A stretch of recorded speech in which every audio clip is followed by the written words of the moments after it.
commencement était la parole, et la parole, Christ. Radio, parole vie, la radio qui donne à travers. Chers papa et maman, chers frères et sœurs, bandeko balandi radio parole vie. Bebo kati pongi na butu te pena tonga lelo, bandeko nanga basi pe mibali. Bien-aimé bokati pongi te po bosomba to pe boteka, et pe boyoka nzambe, nzela nanga un simple instrument. Bien-aimé dans le Seigneur, merci bae bokoma ba pasteur to pe évangéliste. Botaka te boina cher ndenga na zoteya na plateau radio parole vie. Nous besoin mateya ou édifier pe bandeko mususu bien-aimé dans le Seigneur. Vous partagez kango na ba mega na ba giga na bino bocha na téléphone to pe na ba télévision na bino na nzela YouTube. Ndomsu salango na WhatsApp, ndomsu pe na TikTok. Tikakolo Yesu Masia Nazareth nzambe malamu pe bolingo to pe nzambe ya solo pe ya bomo akanisa bino bandeko nanga basi pe ya mibali. C'est vrai bien aimé, je l'ai toujours dit, je suis le prédicateur de la bonne nouvelle. Nataka sango malamu ya kolo na biso Yesu Masia Nazareth nzambe moko solo pe ya bomo. C'est vrai bien aimé, tout ce que les 4 jours, il y a le sambo, il y a jeûne et prière, tu chutais un lobby lundi, biso lundi nous tozaka toute la journée en église. Tuluka nzambe bien aimé dans le Seigneur parce que nzambe balukae. Nzambe balukae tuluka ke na attitude ya jeûne. Bien aimé, ezana jara milimo mususu babimana nzela ba jeûne. Jeûne et prière. Merci de cause comprendre l'importance le sambo tom sozaki na biso na 4 jours à le sambo.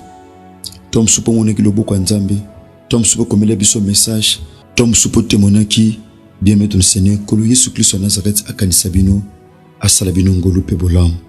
Bien aimé, mois de juin eza mois vraiment béni, eza mois oyo biso ba Christ te célébrer ka Pentecôte o ezali bien aimé dans le Seigneur venir à molimo mo santo. C'est vraiment une grande fête biso ba Christ o bien aimé dans le Seigneur to ko célébrer dans l'ensemble dimanche. Bien aimé dans le Seigneur eza mois o nzamba permeta tata nanga évangéliste Jean-Paul Maeta botama le 6 bonga imwana na botama le 7. Nzamba permeta tata botama le 6 nga le 7 za mois ya naissance ya tata nanga peanga. Bien aimé dans le Seigneur, so nzamba permeta ki tata botama to penga mona nena botama c'est que nzamba bike ezana mission ou apesi biso sengeli to accomplir ngo par sa grâce. Nzamba kanison de konanga asalongo lupe bolam. Bien aimé, c'est vrai mbalele ki tata zaki na Afrique du Sud. Tata zaki na Afrique du Sud asaki musala nzambe. Bon atindi biso bana délégation. Toujours en Afrique du Sud pour tout ça la suite sa musala au tata abandai par la grâce de Dieu. Kola zoloku mukembo masan joli bien aimé. Nangi aussi ma programme oyo donc jeudi à partir il y a 15h tozana Johannesburg na Yoville. Bien aimé na Salem Church topen église et kambami na pasteur Tit. Donc pasteur Tit tozalawana na Yoville bien aimé na Salem na Johannesburg, l'église Salem, na Johannesburg, et pas yuapi pasteur Tit Azokamba. Tozalawana jeudi na 15h. Ndeko, mona de la Foi TV. Ndeko landa biso na parole vie. Mona CFC, aux amis d'Afrique du Sud. Tom Sozana ba bien aimé dans le Seigneur, Ozana Durban, Ozana Soweto, Ozana Pretoria, Oza partout. Oui, c'est vrai. To kinepi na Cape Town, bien aimé to Zalawana. Mais to banda awa. Tobanda awa na Yoville, na Johannesburg, l'église Salem, où est kambami na pasteur Tite, dont tous alawana bien aimé dans le Seigneur. Tom Solanda, pasteur Herbika na radio, Tom Soupé na télévision, Olingo Sambre na Bissoboy, bien aimé dans le Seigneur, ça sera un grand culte pour la gloire de Dieu. Thème ezali que la volonté de Jésus-Christ de Nazareth soit faite. Bien aimé, Tom Suna vinayo, volonté batunde koksama. Tamsou volonté à Noko, volonté à Tata Leki, volonté à Tata Mwasi. Et sengeli cette fois-ci, volonté à Yesu Masia Nazareth, ne koksamana bomo inayo. Donc, thème ezali que la volonté de Jésus-Christ de Nazareth soit faite. De sengeli kaka mokano ya nzambe, ya batute, ya satanate, ya bandoki ya famite, mais volonté à nzambe, ne koksama. Donc, jeudi oyo, ne toza mardi boye, donc jeudi à Sima Lobby, ne toza la partie à 15h, na Yoville, na Johannesburg, l'église na biso Salem, où kambami et pas na pasteur Tit, tozalwana toni mete Christ aozala penza glorifié. Merci bandeko nyonso boza en Afrique du Sud. Tomona ba vidéo bosala mpona ozela biso Kolo Yesu Kristo à Nazareth. Nzambi ya tata na ngai le révérend évangéliste Jean-Paul Maeta Salabino Ngolu pe bolamo. Merci pour l'accueil au nom tozana nous distant.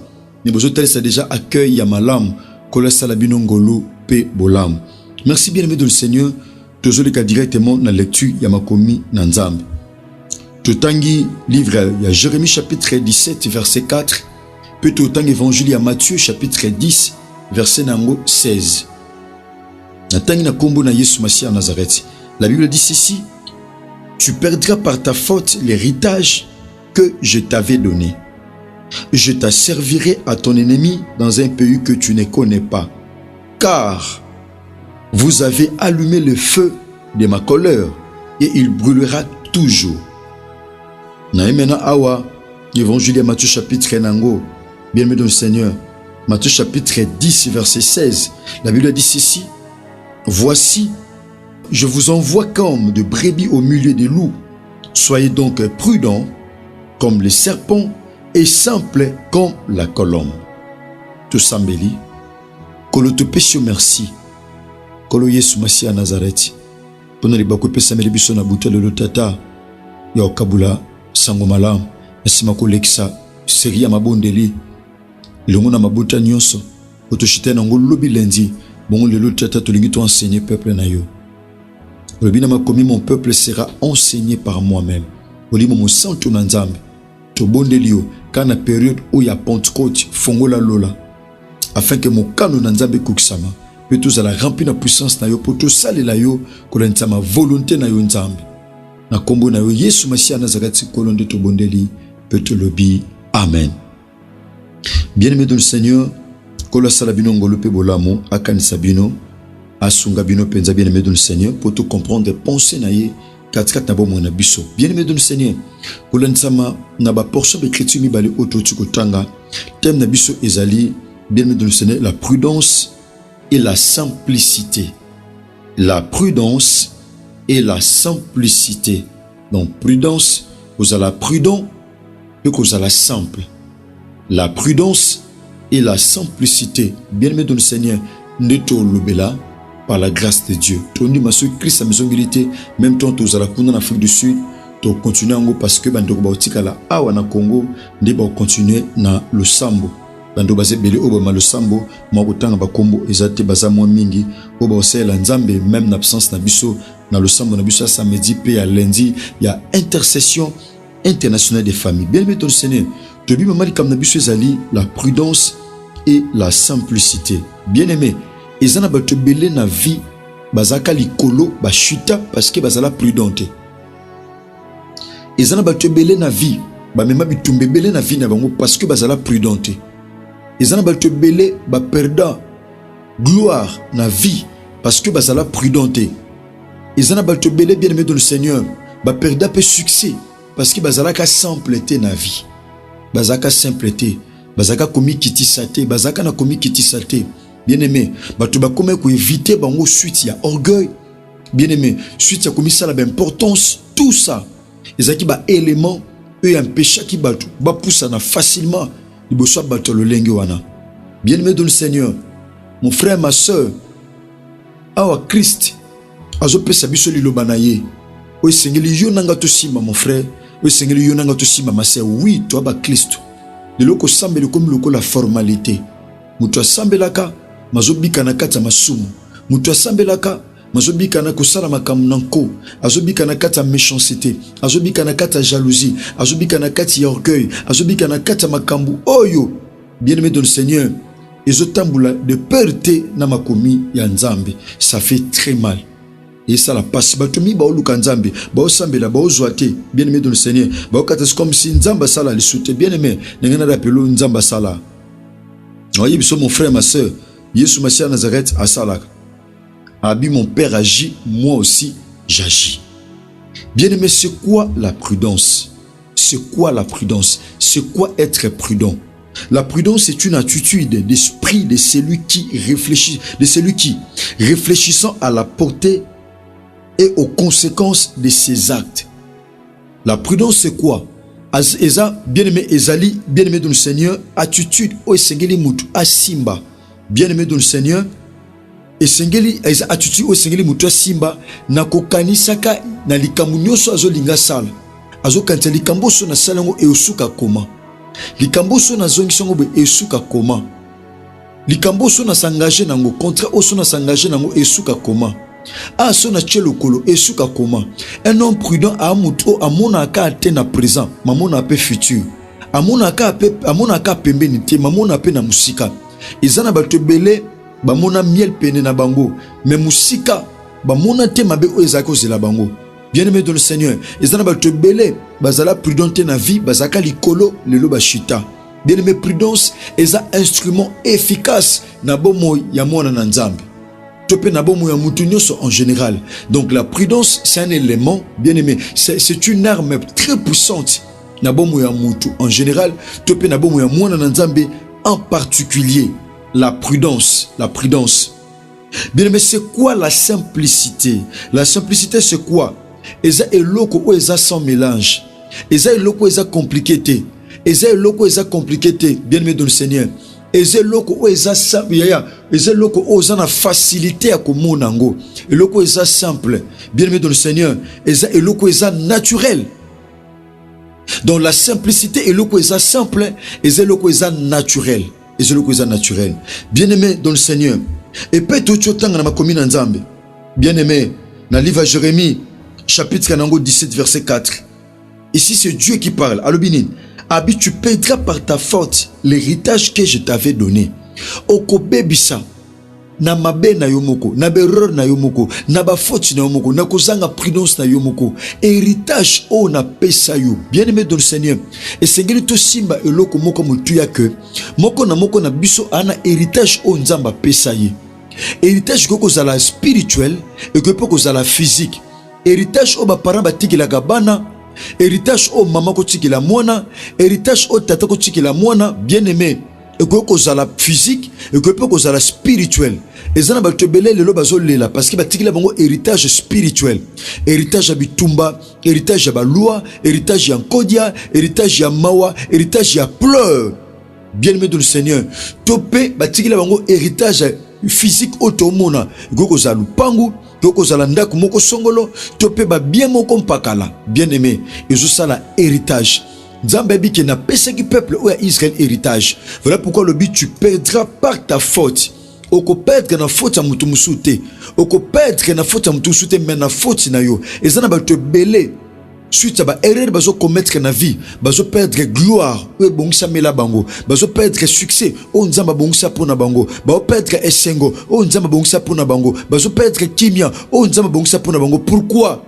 Parce que bazo commettre ba faute et belé. Nzamba lobi c'est par ta propre faute. C'est par ta faute que tu perdras l'héritage que je t'avais donné. Donc mon frère, ma soeur, nous avons osaka na héritage. Tom so yeba te mon frère, ma soeur. Tom sou oye bakate omiye bakate ozana héritage.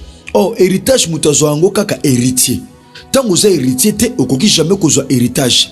Parce que héritier ndem tazo kango. La Bible dit toza ba héritier.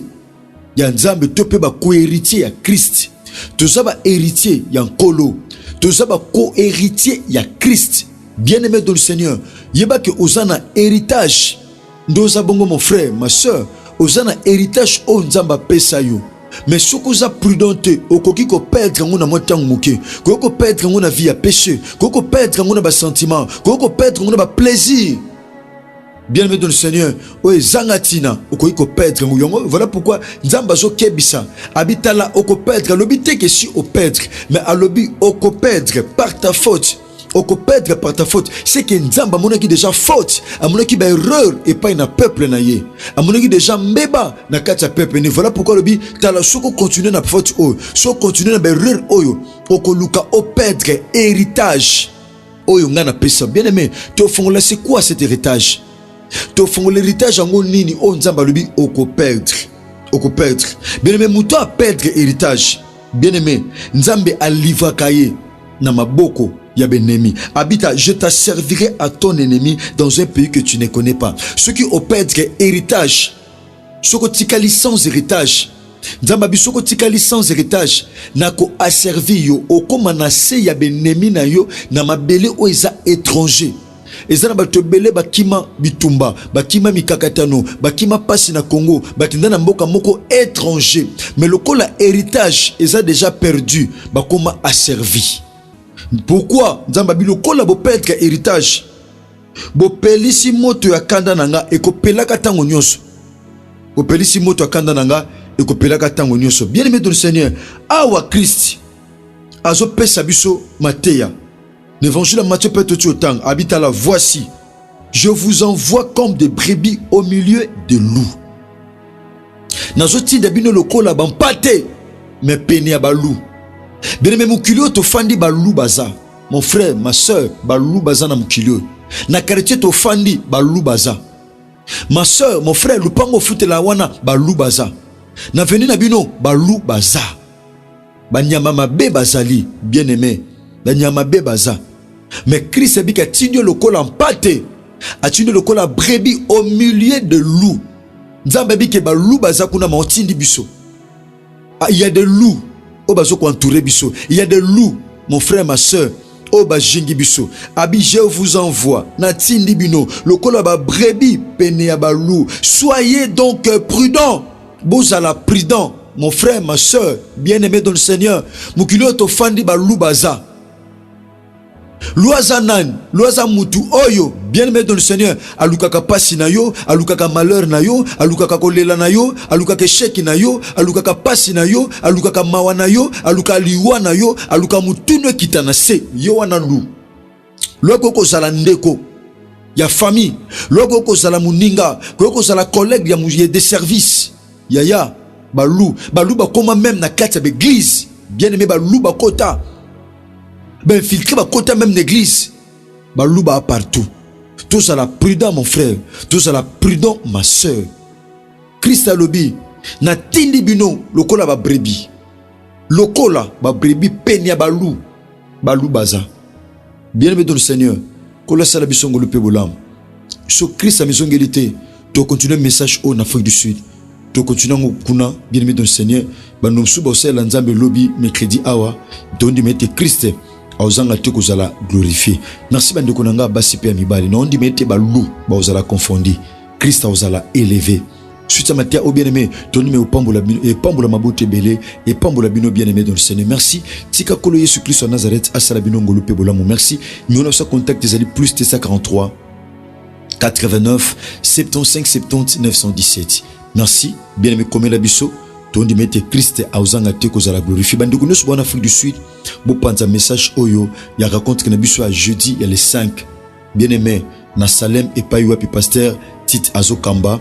Bien-aimé na Yoville, kuna na Johannesburg, ton dimete Christ a ozanga te kozala glorifié. Nzamba tata na ngai le révérend évangéliste Jean-Paul Mata pasteur de la foi a retombwama a connaître ma pe misala ne kulusu ikotalisama katikata bomo na biso. Que Jésus-Christ de Nazareth vous bénisse. Au commencement, était la parole, et la parole, et la parole, et la parole, Christ, radio, parole vie, la radio qui donne à travers la parole,